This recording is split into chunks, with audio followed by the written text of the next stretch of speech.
Ahora vamos a ver lo que es para un tema de nivelación, en donde en nivelación no se contrata o se despide, sino que se utilizan horas extras o se utilizan subcontratación. Esos son los dos métodos para, vamos a decirlo, perseguir la demanda, ¿no? Nivelarse la demanda, ya que no es una persecución de la demanda, en donde se ajusta la mano de obra y todo ese tipo de términos y se mantiene variable, sino que aquí se trabaja con trabajadores constantes. Y sin embargo, lo que se hace es, se subcontrata o las horas extras, por eso. Eh, Algo que entender aquí también y algo que es muy importante para nosotros aplicar todo lo que son las fórmulas, para entender por qué cambian, por qué incluso el formato de cada matriz, de cada cuadro, de cada Excel cambia a veces y no las fórmulas son iguales siempre, es por esto, por la capacidad, si está en base a capacidad efectiva o está en base a horas. Y esto a su vez es importante para entenderlo en el sentido de lo que es las necesidades. Las necesidades están traducidas de distintas maneras. Vamos a ir viéndolo más adelante también.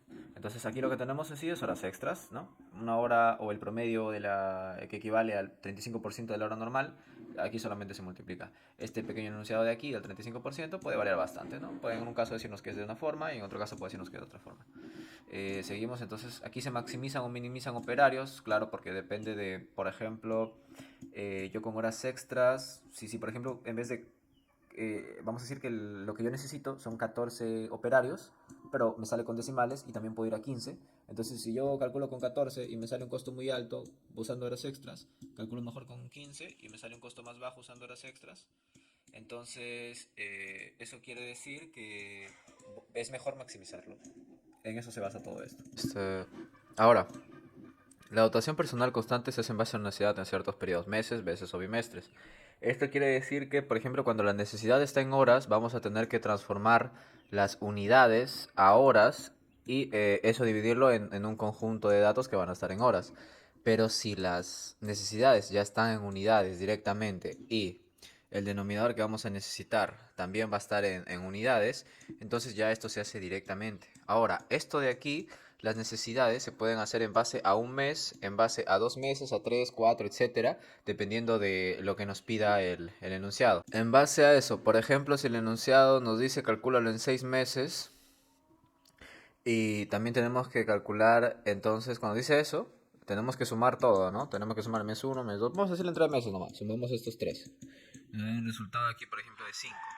Y también tenemos que sumar las horas. Y nos da un resultado de, no sé, 2 por así decirlo. Entonces dividimos esto y nos da un resultado X. Este resultado X, lo que vamos a hacer es los trabajadores que nosotros vamos a requerir o los trabajadores que tenemos disponibles. Así es como se hace. Cambio, cuando es con un solo mes, entonces calculas de un solo mes su necesidad, lo conviertes en hora o directamente con unidades, lo divides entre un dato en horas y luego eso lo mantienes constante, ¿no? En todos los meses. Pero cuando nos dice que lo calculemos en base a 1, 2, 3 meses, calculamos la suma del total entre la suma total de abajo del denominador y lo pasamos a dividir. Y ese resultado recién sería lo que es la dotación del personal, o sea, la fuerza laboral. Eso que dije incluso se ve mejor con un ejemplo, ¿no? Lo vamos a ver luego con un ejemplo de lo que es el profe.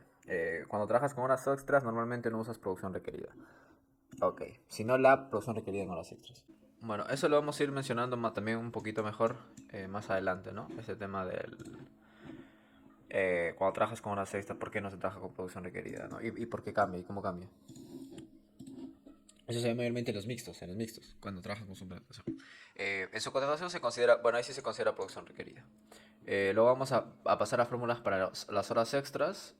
Todas las fórmulas que están en el Excel son tal cual, solo que algunas tienen excepciones y cosas extras. Ahora vamos a hablar de esta parte de aquí, ¿no? Trabajadores disponibles.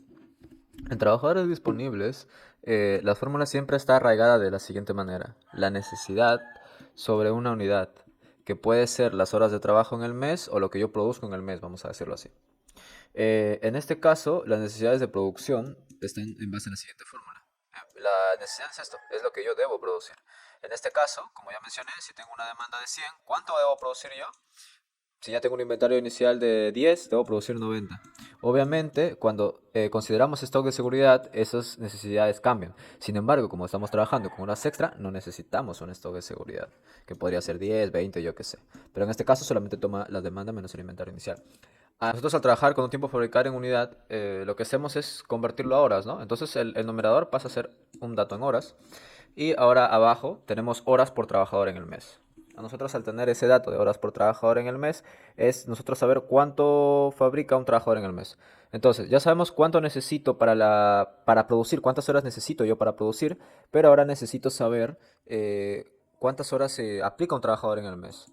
Nosotros al tener estos dos datos calculamos el número de trabajadores. Hay que aclarar, las necesidades se pueden dar en unidades y pasar a horas para tener un tiempo en horas y llegar a la producción requerida. ¿Qué es lo que quiere decir? Que estos señores de acá, la necesidad de producción por el tiempo de fabricación por unidad, también significan producción requerida. ¿Por qué? Porque al final esto es una producción requerida en horas. Una producción requerida en horas. Y lo de acá son horas de trabajador al mes, ¿no? Horas por trabajador en el mes. O sea que supongamos que el trabajador trabaja 120, ¿no? Y ya tengo una producción requerida en horas. Al dividir esto, yo calculo el número de operarios. Similar a lo que pasaba en persecución, en realidad. Sino que a veces va a cambiar, va a variar. Incluso en persecución hay un caso más, que lo vamos a ver en el mixto. Y bien, ahora sigamos con esto. Pasamos a lo que es también, claro, una vez calculada la producción requerida, como ya mencioné, sacamos a lo que es la cantidad de operarios para cubrir la producción requerida. Ahora vamos con una fórmula que es las horas disponibles por mes, que es la fórmula la siguiente: horas disponibles por trabajador, que ya es prácticamente el denominador que vimos antes, por trabajadores disponibles, porque los trabajadores disponibles, supongamos que todo esto está en mes, ¿no? Horas disponibles por trabajador en el mes, dijimos que podría ser 120, y trabajadores disponibles, supongamos que con el dato anterior lo hacemos que fueron 15. Multiplicamos esto y tenemos las horas disponibles por mes de todos los 15 trabajadores. Vaya. Muy bien, aquí lo que pasa con producción disponible es un caso contrario al anterior, en donde transformábamos unidades a horas y todo eso de ahí. Aquí queremos sacar unidades, entonces tenemos las horas disponibles por mes calculadas anteriormente, supongamos que son 300, y tenemos horas por unidad de tiempo, que esto es el tiempo, ¿no? El tiempo que me toma fabricar una unidad, que pueden ser 5. Entonces, si tengo 300 horas y me toma fabricar 5, ¿cuántas unidades fabricaré? Pues serían 60, ¿no? Me parece que sí. Me parece que sí. Entonces, 60 unidades es la producción disponible que tengo con los 15 trabajadores y 120 horas meses al mes, no, 120 horas al mes. Luego seguimos con la producción requerida en horas extras. ¿Por qué la fórmula tiene esta forma? Si nosotros tenemos 100 manzanas, ¿ya? Tenemos una producción disponible de 50 y la demanda me dice 200, entonces yo tengo que sumar esto y me doy cuenta que mi producción en realidad es de 150, lo que yo tengo para cubrir los 200 de demanda. Y no alcanza porque me faltarían 50. Entonces este resultado de aquí es la cantidad de producción requerida en horas extras que yo necesito. Ahora, en el Excel, para que esto tenga sentido, entonces tenemos el inventario inicial, que van a ser nuestros 100, más nuestra producción disponible, que van a ser nuestros 50, menos la demanda. Menos la demanda.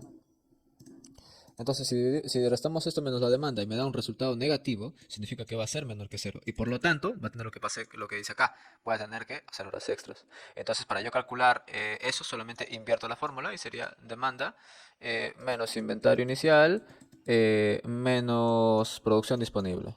Esto va a hacer que estos dos resultados se sumen, sacándome un total, pero como sabemos, ese total es menor que este, y al final va a terminar saliendo un 200 menos un 150, que va a terminar siendo los 50. Esa es la producción requerida en horas extras. Ahora, vamos a las horas extras. Las horas extras pueden interpretarse de dos maneras, ¿no? Puede ser el número de unidades en horas extras, por horas por unidad, que puede ser un dato, y se multiplica en base a lo que saquemos aquí, que puede ser 12, por ejemplo, lo que necesitamos. Bueno, lo que estamos hablando era 50. El número de unidades por horas por unidad.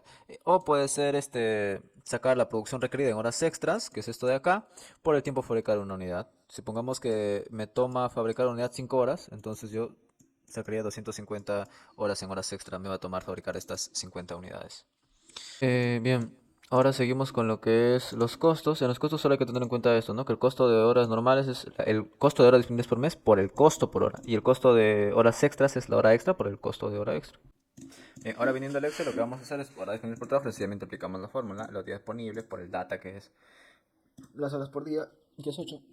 Y prácticamente son esos datos, nada más todo es igual. Todo es igual, todo es igual, todo es igual, todo es igual, todo es igual. Luego para sacar trabajadores disponibles, aquí está, tenemos la necesidad multiplicada por lo que es un porcentaje en horas un porcentaje, perdón, por el tiempo para transformarlo en horas y dividido entre las horas disponibles por trabajador. Lo mismo va para todos porque recordemos que aquí es constante. Ahora, y las horas disponibles por mes, que si por ejemplo ya tenemos las horas disponibles por trabajador, que son 168, y tenemos también los trabajadores disponibles, o sea, todos estos dos datos los hemos sacado en base a este mes. Entonces, si son 30 y cada uno trabaja 168, la multiplicación de estos nos tiene que dar 5040 y lo mismo para todos. Luego tenemos lo que es la producción disponible, que viene a ser este 5040 entre lo que me toma en la unidad de tiempo. Si todos los trabajadores pueden, por ejemplo, fabricar 50, trabajan 50 horas y cada unidad me cuesta 5, entonces yo al dividir estos dos me toma 25. 25 es la producción disponible. Y en este caso aquí la producción disponible es 1008. En la producción requerida nuestra ya vimos referente a la fórmula que vimos anteriormente, ¿ya? Se hace esa fórmula y calculamos esto y luego lo calculamos en horas. Tenemos el inventario y lo mismo para todos aquí. Ahora para tener en cuenta en costos, a ver qué podríamos tener cuentas en costos. Las costos de horas disponibles por mes se multiplica por el costo por hora y el costo de horas extra por el costo por horas extra, ¿no? Entonces aquí tenemos costos de hora disponible, sí tenemos, entonces no, ¿dónde está? Ya, esto se multiplica para sacar la costo de horas normales. Y lo demás también se aplica de acuerdo a lo que es el costo de mantenimiento inventario, sabemos que es una especie de promedio, ¿no? Sí. Y el costo de estrategia que viene a ser una suma. Eso es para el caso de horas extra.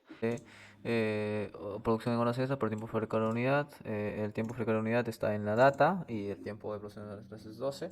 Entonces ya lo hemos aplicado. Producción requerida en horas extras también ya lo hemos aplicado. Producción disponible, que es horas disponibles por mes entre horas por unidad, ¿no? Esta parte de aquí lo hemos aplicado aquí. Ahora, las horas disponibles por mes entre lo que toma fabricar una unidad también, ya lo hemos aplicado también. Entonces tenemos también lo que es horas disponibles por mes, que las horas disponibles por trabajadores disponibles. Necesidades, en este caso las necesidades, a ver, lo hemos hecho en base a necesidades aquí, se han sacado para lo que es aquí. Claro, las necesidades aquí sí se han tenido que transformar en horas, aquí se han tenido que transformar en horas. O sea, hemos aplicado esta formulita de acá directamente. ¿No? Estos datos también se van a aplicar más adelante. Y nada, es prácticamente eso. Y si te das cuenta, se hacen dos casos donde se maximiza y minimiza operarios. Eh, se ha trabajado en base a horas en este caso, ¿no? No a capacidad efectiva. Mayormente en horas se trabaja en base a horas, pero cuando es mixto se trabaja en capacidad efectiva o cuando es su contratación me parece que también se trabaja en base a capacidad efectiva. Eh, ya hablamos un poco sobre lo que es la necesidad. Por ejemplo, en este caso la necesidad solamente fue respecto al primer mes y no bimestre o trimestre. Y también tenemos cuando trabajas con horas extras, normalmente no usas producción requerida, es lo que ya vimos, sino la producción requerida en horas extras. En su contratación sí se considera producción requerida. Por ejemplo, aquí no, o sea, no hay producción requerida, si se dan cuenta. No hay producción requerida en este caso. No hay producción requerida. No existe. Para subcontratación, sí va a haber producción requerida. Por último, algo que concluir es una diferencia que tienen en trabajadores disponibles, ¿no? Cuando se trabaja con producción requerida. Cuando se trabaja con producción requerida, por ejemplo, miren aquí las horas de producción requeridas entre las horas al día por trabajador. Ya no transformo las necesidades en horas porque ya me dan las horas de producción requeridas divididas entre horas al día por trabajador. Cuando me dan el dato de frente en horas y en unidades. Y acá se trabaja con producción requerida, no como en horas extras, ¿no? Por ejemplo, aquí las necesidades son horas de producción requeridas. Y si vamos a trabajadores disponibles, como ya vimos anteriormente, en este caso, ¿dónde está? Ajá, es necesidades de producción, tiempo de fabricar unidades, solo trabajador, cuando no trabajo con producción requerida. Cuando trabajo con producción requerida, ya vimos que es así la fórmula, y cuando no trabajo con producción requerida, la fórmula es así. Ya lo mencioné, pero lo acabo de resaltar al final. Entonces aquí sencillamente en el uno se minimiza y otro se maximiza operarios y aquí puedes ver cómo varía la fuerza laboral. En uno es 30 y en el otro es 31.